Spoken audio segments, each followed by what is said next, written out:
All right. Welcome to Lecture 3. I hope you guys are all doing very well. Again, lovely to see you. Thank you for coming at this very strange time. So today, much as the title suggests, what we're going to be doing is figuring out how to evaluate TFL sentences. That is, we're going to define a method for showing when TFL sentences are true or false. And that's really what we're going to do. That's going to be the bulk of what we're after. In particular, I'm going to first talk to you about the general idea of the notion of truth functionality.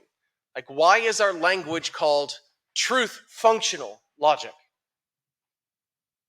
And it's important we get a kind of conceptual grasp there, because if we have that, then actually the reason why the mechanism I'm going to teach you works is going to be clear. Then we're going to spend the bulk of the time talking through the tool, right? This mechanism, truth tables, which many of you have probably dealt with before, but be beautiful. It is a lovely piece of machinery, very straightforward, genuinely mechanical, incredibly powerful. So we're going to talk through how to do truth tables, both in terms of how to understand the connectives and then how to draw big tables.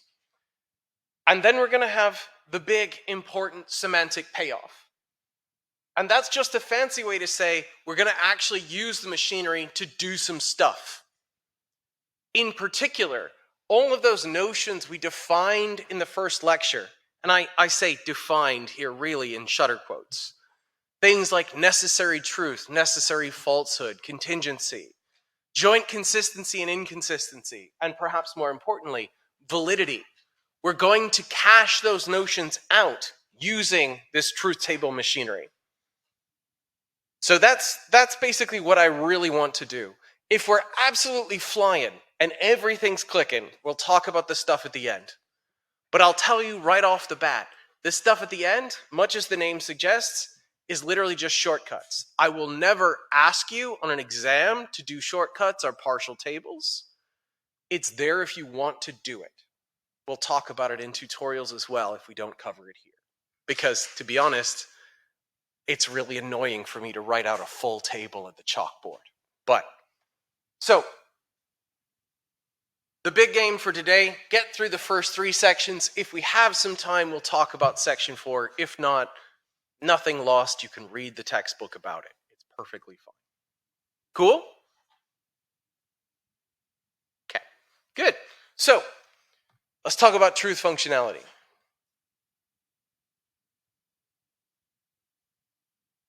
So, we talked about this in the tutorial, we talked about this at the end of lecture 2, but any non-atomic sentence of TFL is going to be composed of some atoms linked up with various connectives. Right? Remember exercise B that was on page 26. Could you have a TFL sentence that doesn't have an atom as a part? No. The atoms are where you start. It's your 1-by-1 Lego brick. Now we can use that to kind of define up something about our connectives. And we'll say that our connectives are truth functional, where a connective is truth functional if and only if the truth value of a sentence featuring that connective as its main logical operator is uniquely determined by the truth values of its constituent parts. That's a fancy way to say that our truth functional connectives are functions. They're very specific functions, but they take in certain input values and they output a value.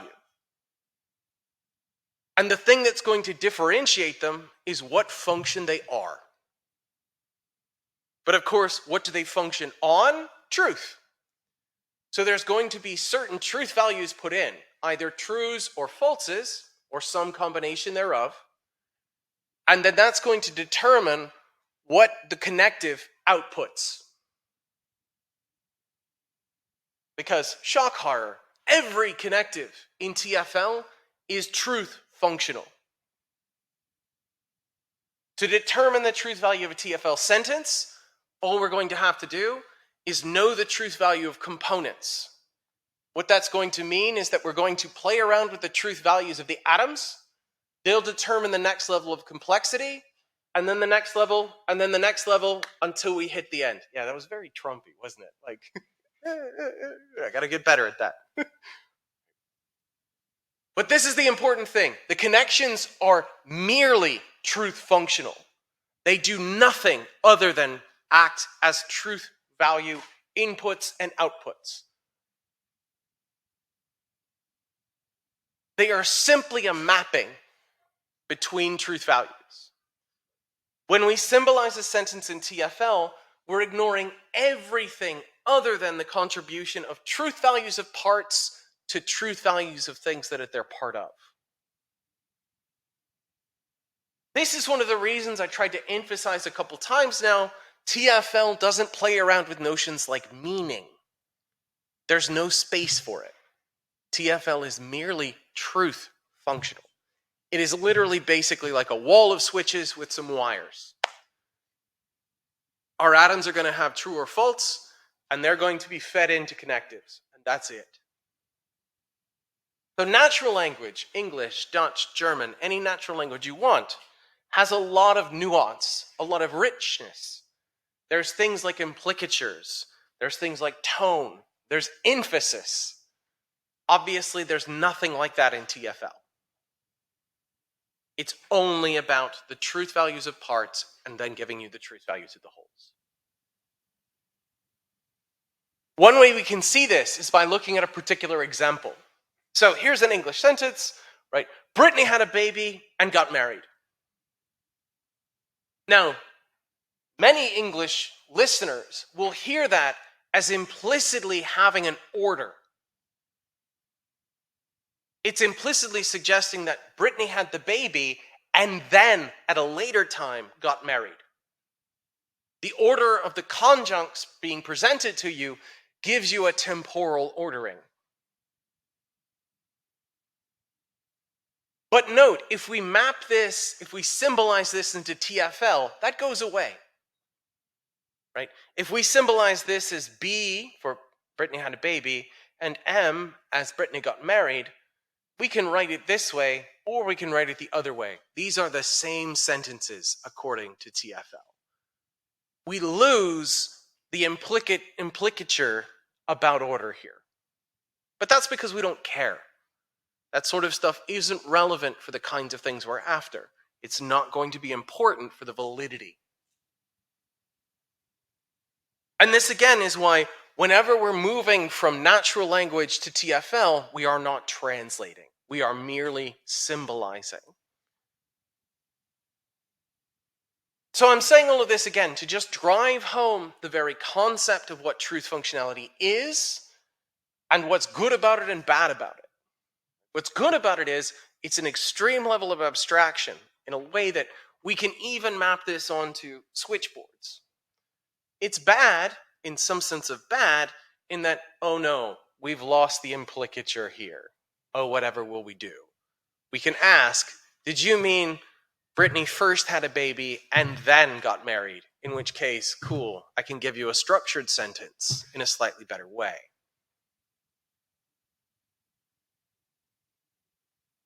So, we can say that when we treat a TFL sentence as symbolizing an English sentence, we're stipulating, just asserting, that the TFL sentence is to take the same truth value as the English one.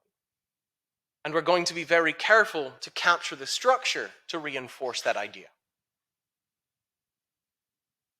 So far, so good?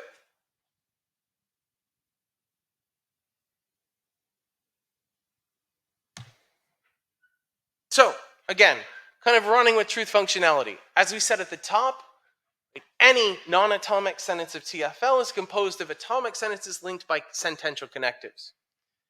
In TFL, because it is truth functional, the clue is in the name, the truth value of a complex sentence is entirely determined by the truth value of the atoms that make it up. And exactly how this determination goes is going to be settled by what connectives the sentence features. So, the next part we're going to do is to talk to you about how the connectives work. That is, I'm basically going to tell you what the functions assigned to each connective are. I'm going to give you some tables, and the tables are going to say, hey, when you get these inputs, this is what the output should be. And this is going to be true whether the inputs are atoms, whether the inputs are complex sentences. Doesn't matter. Because if they're complex, well then cool, we just go a level down, see what the main operator is for the lower down complex sentence, and that's going to be our input node. So, let's talk through the characteristic truth tables for each of the connectives. I say each, there's only 5, so it's not going to take us that long. But it's helpful to see them. Each connective has a specific table. And again, this table is really just a function mapping, right? It's a mapping of certain input values to output values. Our first one's really easy. Before we go on, we're going to use these mappings to help us depict a truth table. In fact, we're going to build truth tables. As the name suggests, these are literally tables of truths. Tables not in the kind of that sense, right? But tables in the, oh my God, I hate Excel sense, right? Yeah, I know. So here's the beauty. It's kind of ugly, but Jesus, is it powerful. And it's so mechanical. It is straight down the line. So here's what we're going to do. In order to build our table, we're going to have to list off the truth values. That is, the values that the atoms are going to get. And also, subsequently, the values connectives are going to get. So we're going to do this just for our purposes with T representing true and F representing false. Let me also say, on the record, on the recording, in person to everyone, I don't care if you use T's and F's. I don't care if you use 1s and 0s. If you use 1s and 0s, tell me which one you're taking to be true and which one you're taking to be false. That's fine too. I don't care as long as we're very explicit about which one means true and which one means false. We should also note that our capital T's and capital F's here are not atomic sentences. And they're also not even expressions, in this weird case, of TFL. They're truth values. They're ways for us to shorthand say in English, true or false. So don't get confused if you see a lot of T's and F's thinking that there's another atom there or 2 atoms there. That's not the case.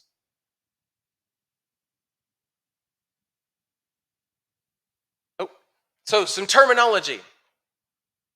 This word right here looks really small. It is the most important word I'm going to tell you today. Evaluation. Evaluation is any assignment of truth values to particular atomic sentences of TFL. Evaluation is any assignment of truth values to particular sentences of TFL. Valuations are the cornerstones of our truth tables. They're what everything is going to be built upon or from. They are rows on the table. And it's very easy to get confused.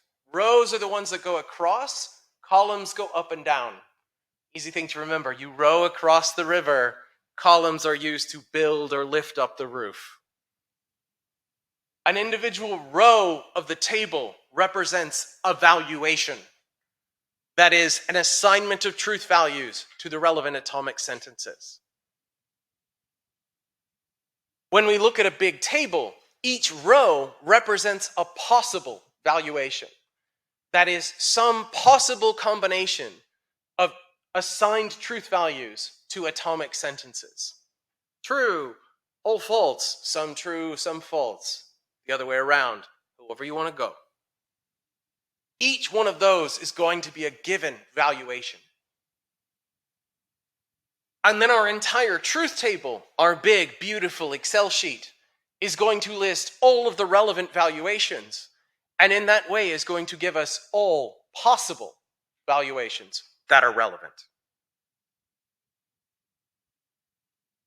And then we're literally going to be able to just calculate what the truth value of subsentential parts are, then the sentences that make up the complex, and all the way up until we get the full main logical operator. Before we go on, pause, ask, does the basic concept here make sense? Again, the real simple thought is that a valuation is just saying, all right, I've got a bank of atomic sentences that are on or off. And I'm going to set some of the ones on and some of the ones off. And then we look at the bank of switches, that's a valuation. Some ascription of truth values to relevant atoms. And a full truth table is going to give us every possible combination we could have. So, of course, in order for this to work, we have to know how each connective functions, right? As I said a second ago, we're going to talk about the function that each one of them does. So let's go through them one by one.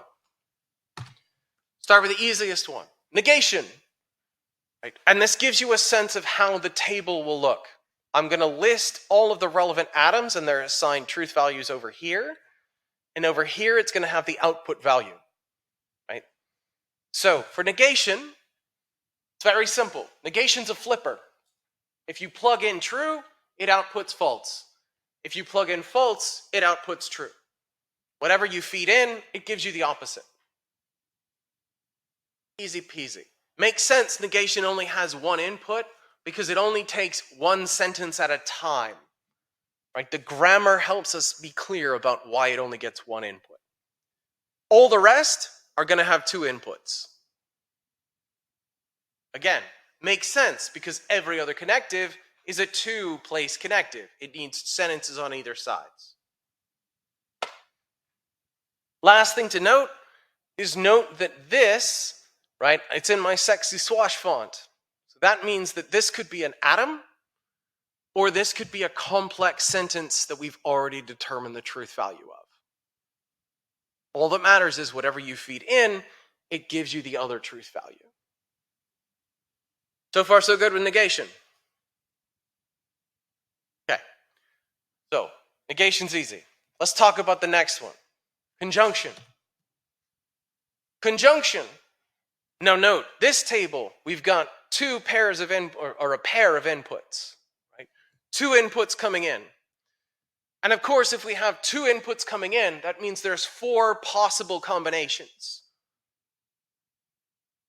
A could be true and B could be true, both true. A could be true and B could be false. A could be false, B could be true, or they're both false. So what happens with all of the possible combinations? Well, here's the long and the short of it. Conjunction is very hard to please. Conjunction is only happy if everyone is on. If even one side lets it down, it is false.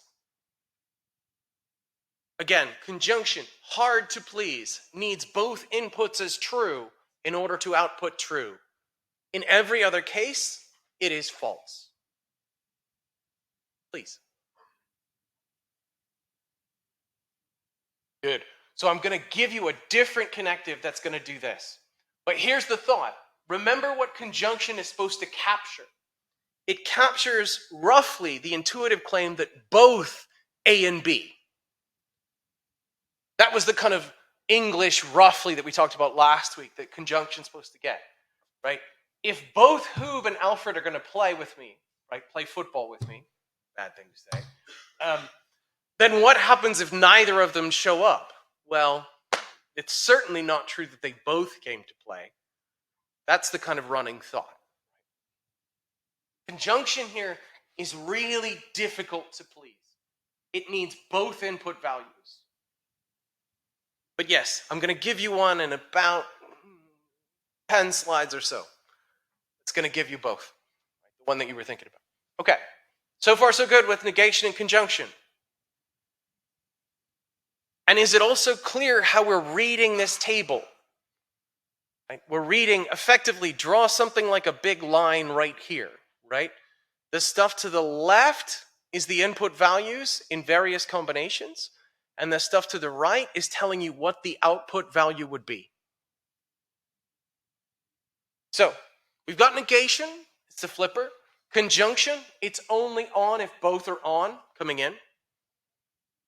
Our next one, unsurprisingly, disjunction. Disjunction is easy to please. Disjunction is true if even one of the disjuncts are true. Now, of course, there's nothing also preventing them from both being true. That's perfectly fine. But it's easy to please in that if even one is true, the disjunction's true. And much like conjunction, disjunction is symmetric. Doesn't matter if it's A disjunction B or B disjunction A, these are the same sentences from the TFL perspective. So the thing to notice here, I'm going to stress because this is the important one. The only time a disjunction's false is if both sides are false. The only time the disjunction's false is if both input values are false. Every other time, it's true. Again, easy to please. Go to their first three. Negation's the flipper, conjunction's hard to please, disjunction, easy to please. Okay, here comes the ugly one.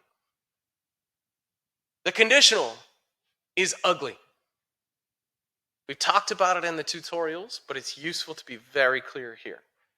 The conditional, I'm going to go through it line by line. Okay? Forgot. This is what happens if I've done this so many times, I forget what order I presented it. Before we get the conditional, we'll do the biconditional. The biconditional is a funny one. The biconditional says, hey, I'm happy if the guys next to me have the same truth value. I don't care what it is, but I'm happy if they're the same. So if A and B are true, then A biconditional B is true. If A and B are both false, then the biconditional is true. So this is the case you were talking about a second ago, right? What happens if they're both false? Well, the biconditional says, cool, then I'm true. That's the only difference here between the conjunction and the biconditional. Remember, to go back 2 slides, conjunction, if they're both false. The biconditional, though, hey, I'm happy if they're both true. I'm happy if they're both false. And we can see a reason why if we think about even just our definitions.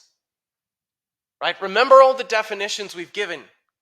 I've always stipulated them in terms of if and only if, which is what we capture with the biconditional. And when we've been reasoning about the biconditional, when we've been reasoning about if and only if, we've always said, hey, if this side isn't satisfied, then that one isn't either.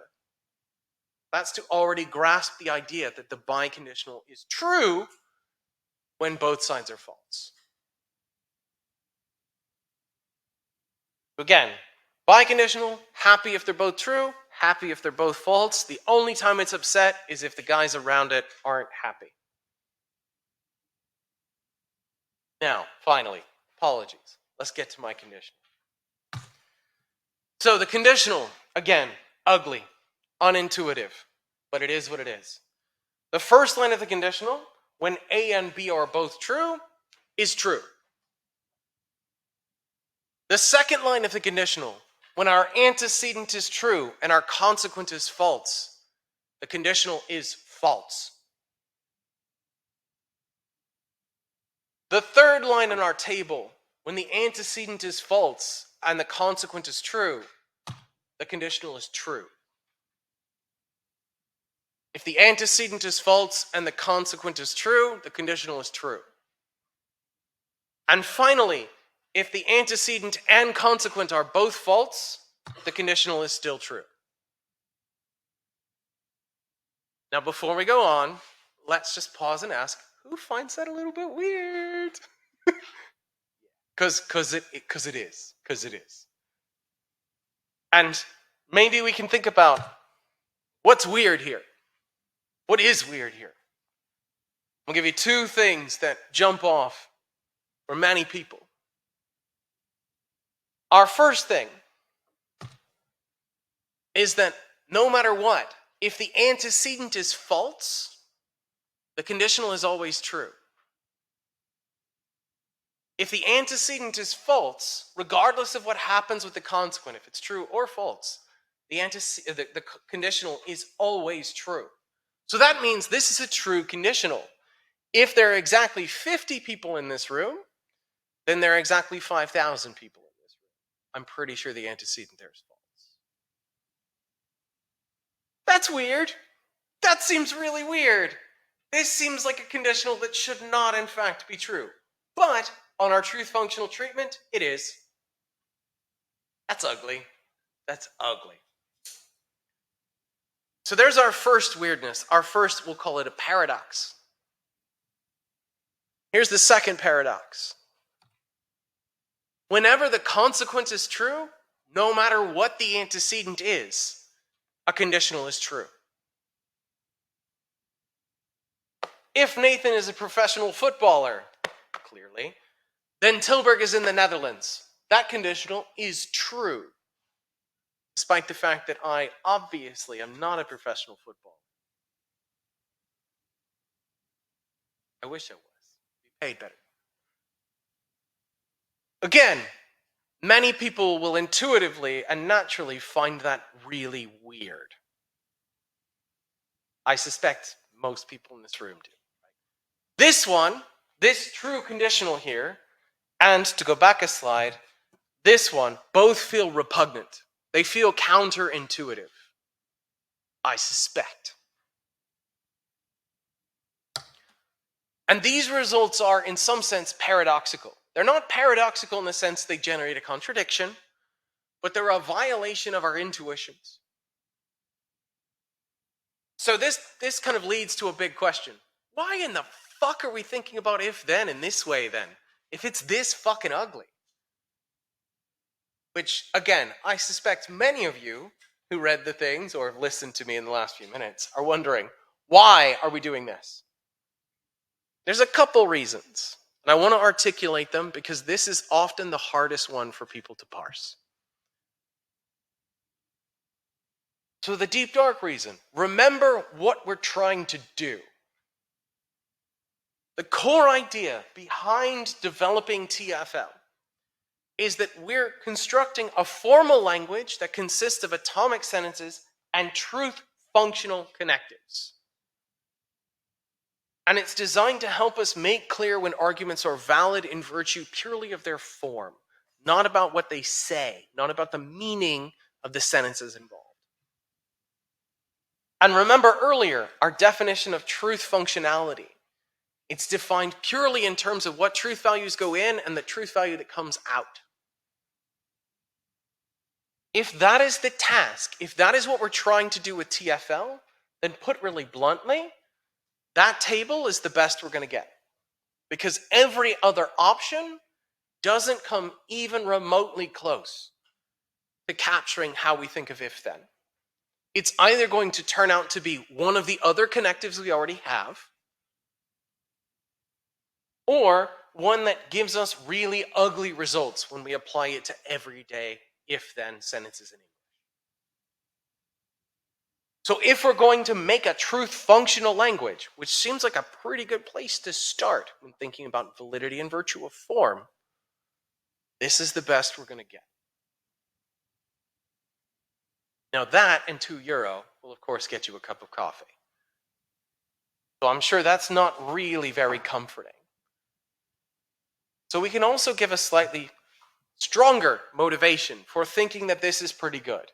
And we talked about this in the tutorials, but it's worth going over again. So this is an example from Kai von Fentel. I'll make you a promise. I'll say, look, if I'm healthy, then I'll come to class and deliver the lecture. So we can ask, when would I break my promise? My promise is, if I'm healthy, then I'll come and teach the class. When do I break my promise? Well, there's 4 cases. I'm healthy and I come teach it. I'm healthy and I stay home and play FIFA. I'm sick, but the hero that I am, I show up anyway. Deliver a subpar lecture, but hey, that's all right. Or I'm sick and I do the smart thing and stay home. So let's think through each of these 4 cases. When do we break the promise? Well, in the first one, it's very clear that the promise is kept. I'm healthy, I show up. That is just a paradigmatic case of satisfying the promise. The second one is the paradigmatic case of breaking the promise. I'm happy and healthy and decide, you know what, I really could stand to go to Cafe Troubadour right now, so peace out, guys.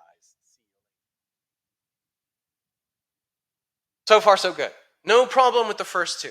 The fun ones are when we think about cases 3 and 4.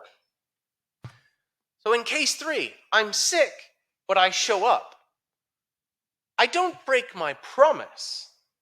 If anything, I'm actually doing something that you might think of as supererogatory, kind of going above and beyond the call of duty. There's no sense in which I've broken the promise. The promise was, if I'm healthy, then I'll come to class. If I show up to class and I'm not healthy, cool, that's kind of neither here nor there. The promise isn't broken. And the same thing goes with the last one. Right? If I'm sick and I stay home, I don't go supererogatory. I don't go above and beyond the call of duty, but I definitely didn't break the promise. So if we find this kind of promise-keeping intuitive, well, before we click, does this table look real familiar? Because it's the same. So if we think that what we're doing, again, is building a truth-functional language, that is, the truth, in this case, of the antecedent guarantees the truth of the consequent, this is a good map. So there's 2 reasons to buy this sort of structure, this function for the conditional. One of them is, it's the best we're going to get. And the second one, a slightly more interesting one, is this seems to capture something like an if-then. It captures a kind of truth-functional promise, which is good enough for government work. So this gives us the conditional. This is the truth table for the conditional. The thing to remember with it is the only time it is false. The only time it is false is if the antecedent's true and the consequent is false. Every other time, it is true. It is also our only asymmetric 2-place connective. Right? A conditional B does not say the same thing as B conditional A.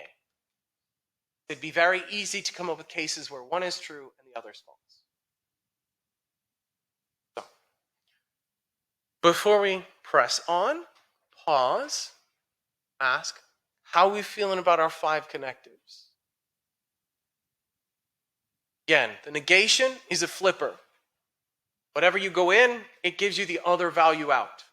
Conjunction, hard to please. It's only true if both things are true. Disjunction, easy to please. If even one true is coming in, then it is true. The biconditional is true if the guys on either side have the same truth value. Don't care if they're both true or both false. They just need to be the same. And finally, our conditional, the ugly one. Conditional is only false if the antecedent is true and the consequent is false. Every other time it is true. Now the thing is, right, we've defined these functions. We've defined the truth functional connectives. In every single case, it doesn't matter if the inputs are atoms or if the inputs are complex sentences. What this means is that we're going to be able to basically stack the functions on top of each other.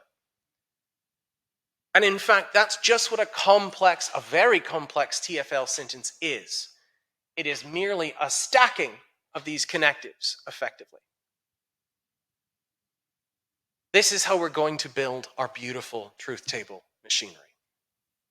But we've got to know how these ones work in order to do the next step. So, again, know these, love them, write them in your hearts. Cool?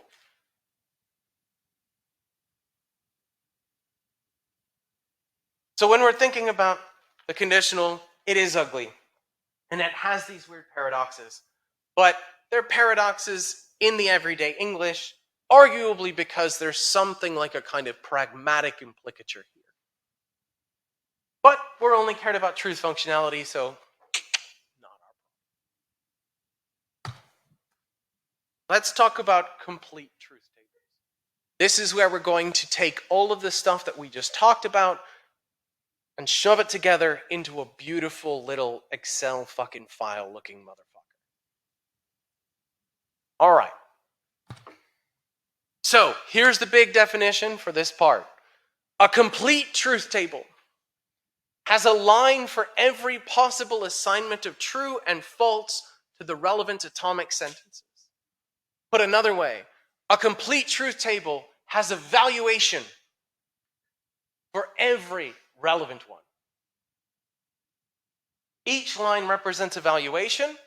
Complete table has a line for all of the relevant possible valuations. Again, valuations are assignments of truth values to relevant atoms. They're going to be rows on our table, and our full table is going to have all the relevant rows stacked up. How many rows do we need? Well, that depends on the number of atomic sentences we're looking at. The size of a complete table depends upon the number of relevant atoms. A sentence containing only one atomic sentence as a part only needs 2 rows. Just think about the characteristic truth table for negation, right? It only needed 2 rows. We needed the one where the input was true and the input was false. That's it.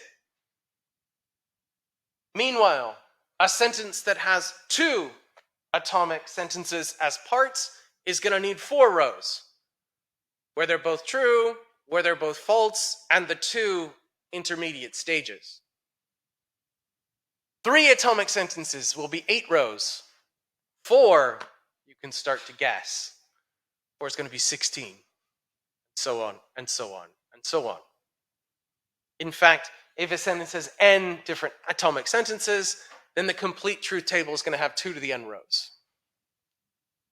Now, when it comes to the homework, we'll come across a few that have 4, and I think there's maybe even 1 that has 5, because Tim wrote the book as an asshole.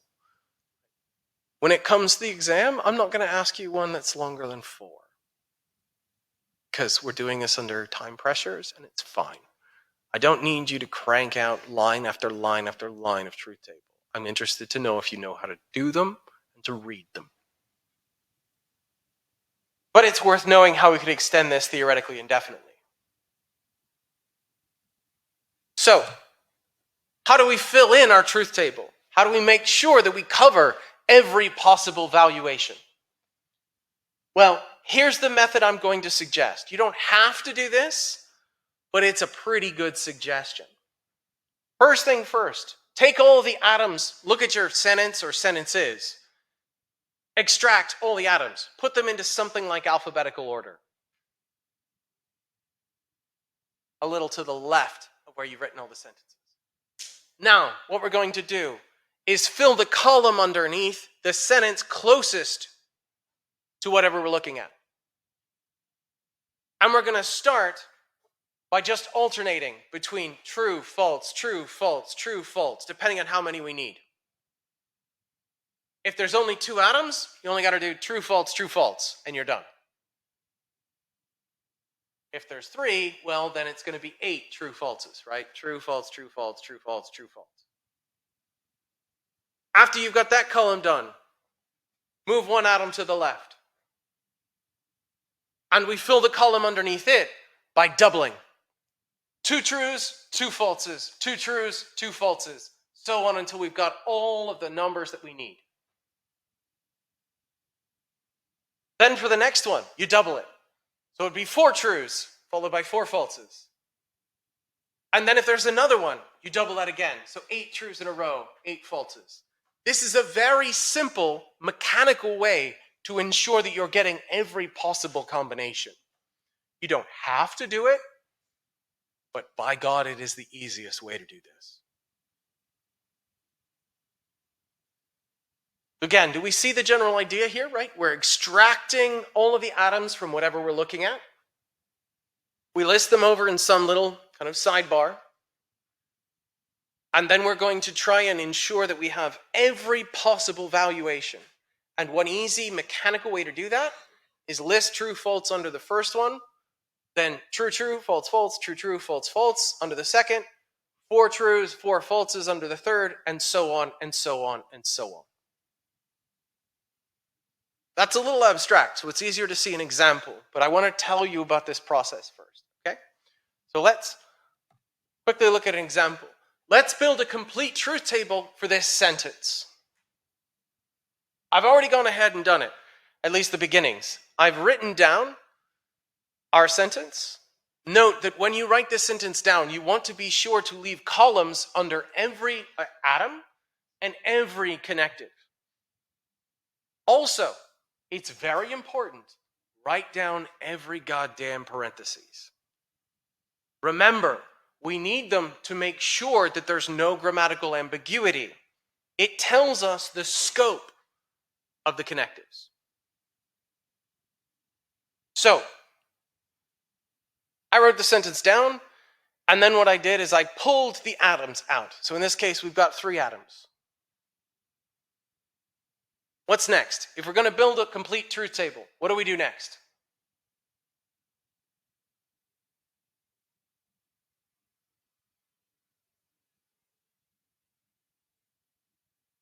Good. So we're going to build, if we want to give it a term, we can call this the matrix of valuations. Right? So we're going to build our matrix, but how do we build our matrix? What's the process to build the matrix?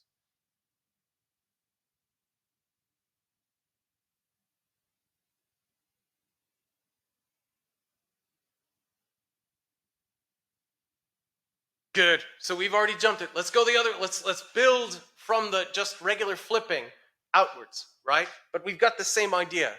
So we'll start with the one that's closest to our sentence. In this case, it will be C. And we're going to fill this column out by alternating true, false, true, false, true, false, true, false, right? And we know we need 8 because remember, it's 2 to the n. Cool. So far, so good? What's next?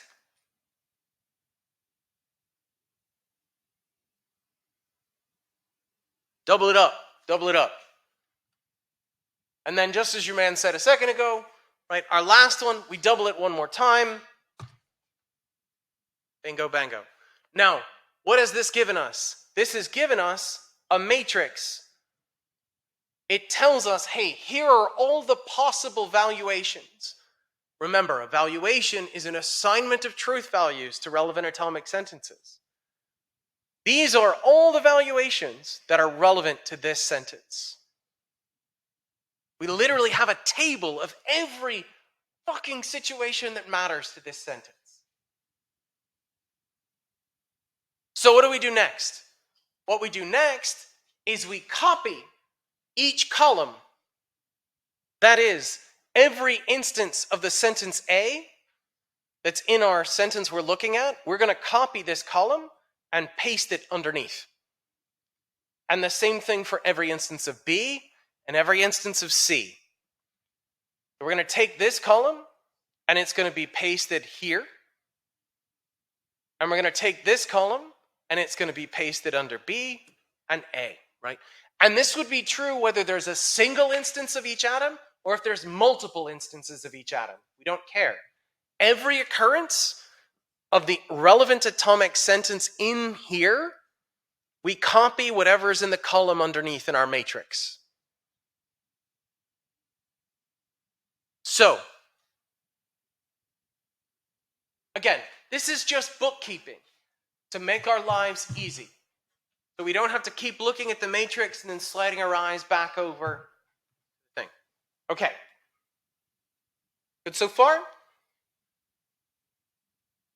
Now, what we're going to do is look at the next level up.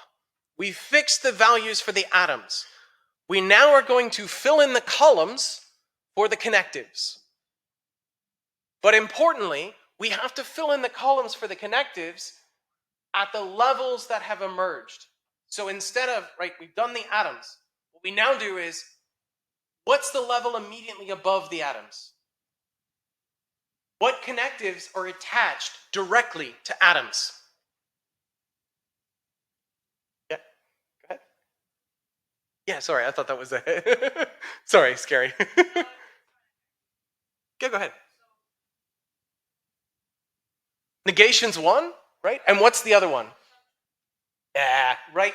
Does everyone see how the negation and the conjunction are the ones attached directly to atoms? So we can start with either one of those. It doesn't matter which. But that's what we need to do next. So let's do the negation first, because it's easy. Now, if we're going to do the negation, we know the characteristic truth table for it. We talked about it about 10 minutes ago, 15 minutes ago. It's a flipper. So whatever is input, it outputs. But here's the question. What column is it getting its inputs from? Where is it looking for inputs?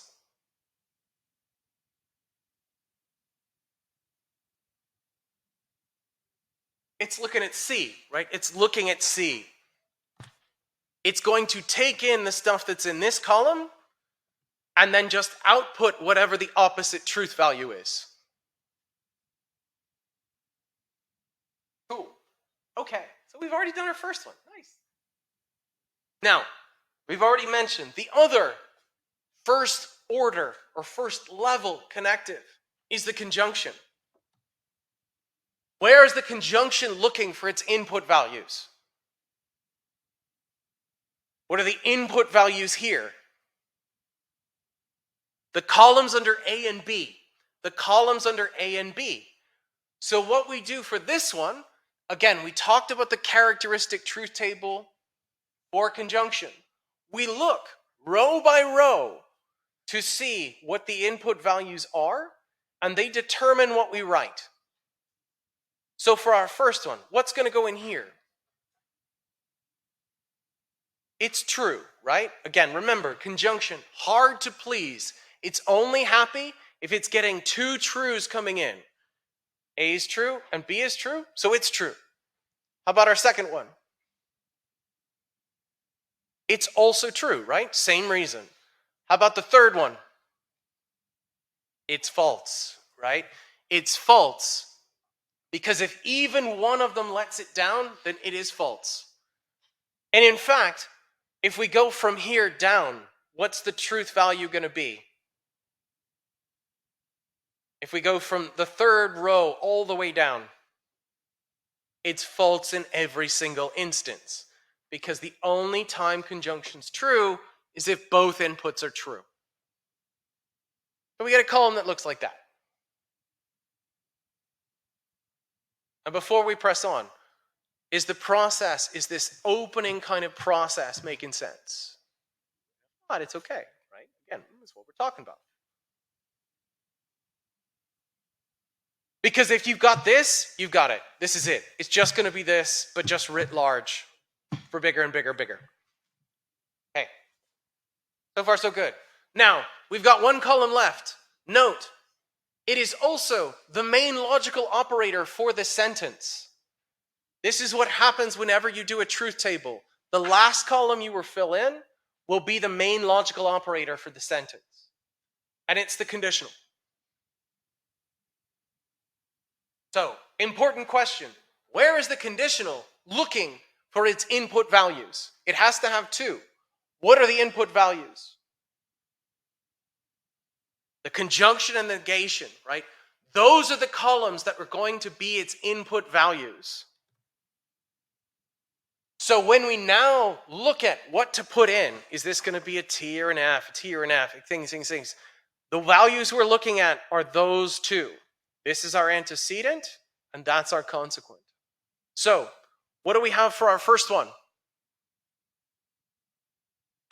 True, false? What do we think?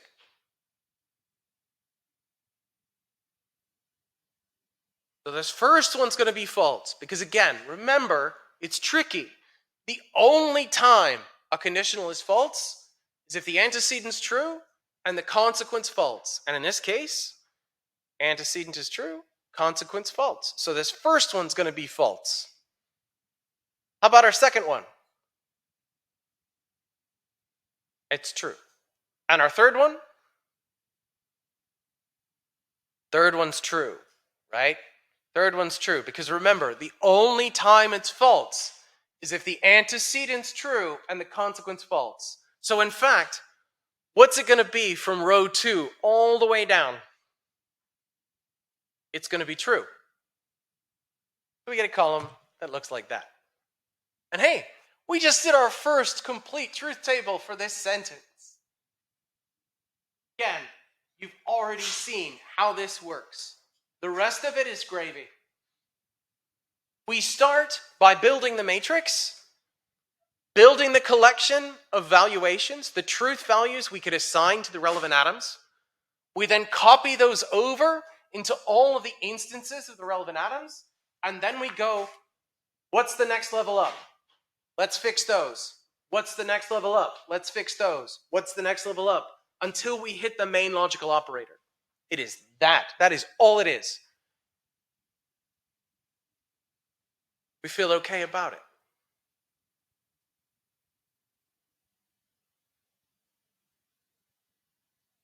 We'll do this one real quick before we go take our break, okay? Yes, please.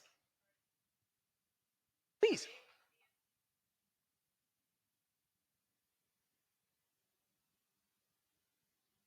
Yeah, so importantly, right? When we build the matrix, you could build this in any order you wanted to, right? So you could write it CBA and assign the truth values in the opposite direction. And that's going to give you a slight different distribution over here, but they're basically going to be the same.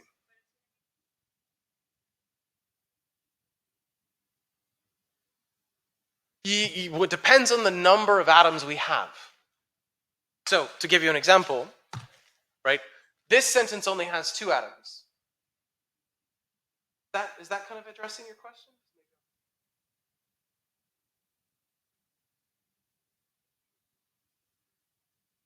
Yeah, that's probably better.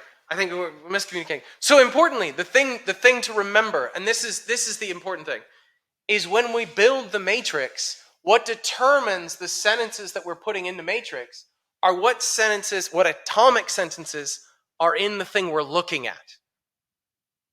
Right? So to go back a slide, this one had 3 atoms in the matrix because there were 3 atoms in the sentence we were looking at. The next one, we only got 2 atoms because there's only 2 atoms in the sentence we're looking at. That, I hope, maybe addresses. So, one thing to note, if we've only got 2 atoms, that means we've only got 4 rows. So I've already gone ahead and pulled them out. What's next? What do we do next? What's the next step in drawing a complete table for this?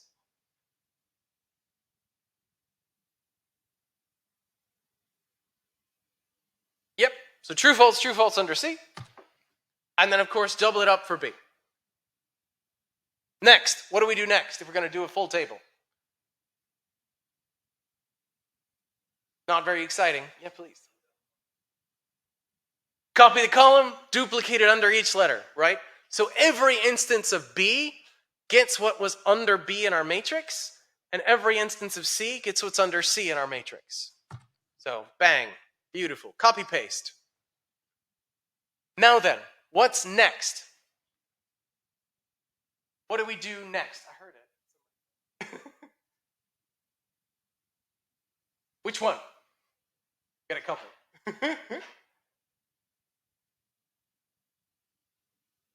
Please. In some sense, no. In another sense, yes, right? Because we've got 3 here. So there's one of them we can't do, but the other 2, they're both fine, right? Does everybody see, right? What we do, we look, what sentences, what connectives are attached directly to atoms. So which ones are directly connected to atoms? We got that one, and we got that one. And this one is half connected to an atom and half connected to a complex sentence. So it's going to have to come later. So first we do the two negations. Let's take this one first. If we're looking at this negation, how do we fill the column out? Where's it looking for its input value? And what's the column going to look like?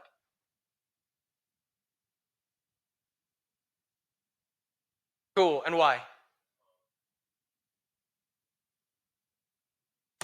It's attached to the B. It takes the input values from B and gives you the opposite values. How about our other negation? What's it looking at? C, right? It's going to give us, and then what's the column going to look like? False, true, false, true. Again, all that matters here is we're seeing where it's attaching. We're seeing where it's getting the input values from. Cool. What's next? Where do we go to next?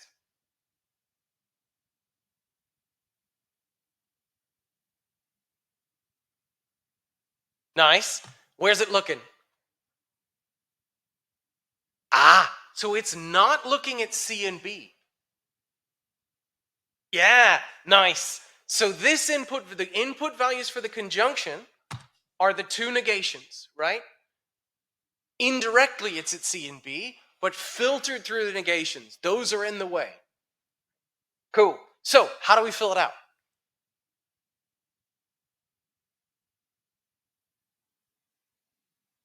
Yeah. 3 falses and a true, right? 3 falses and a true.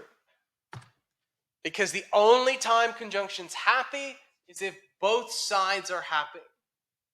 Hard to please. So far, so good? What's next? Where do we go next?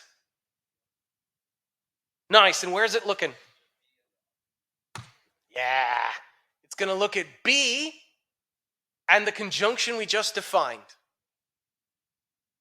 Again, the way to think about it is we're building them up in layers of complexity. So this conjunction that we're looking at right now is attached directly to the atom B, but it's also attached to the other conjunction. Way to think about it, connectives always attached to the highest point in a sentence. And we build connectives on top of the little Lego blocks. So, it's looking at B in the conjunction. How does it go?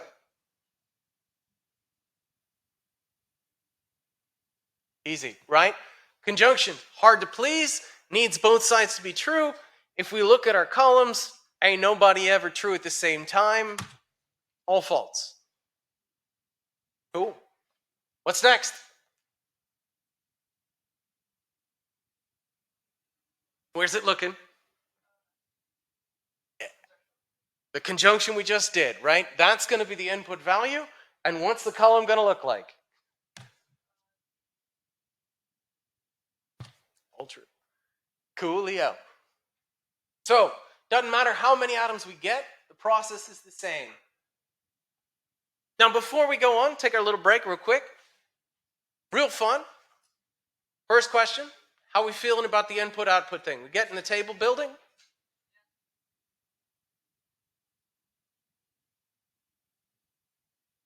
Great.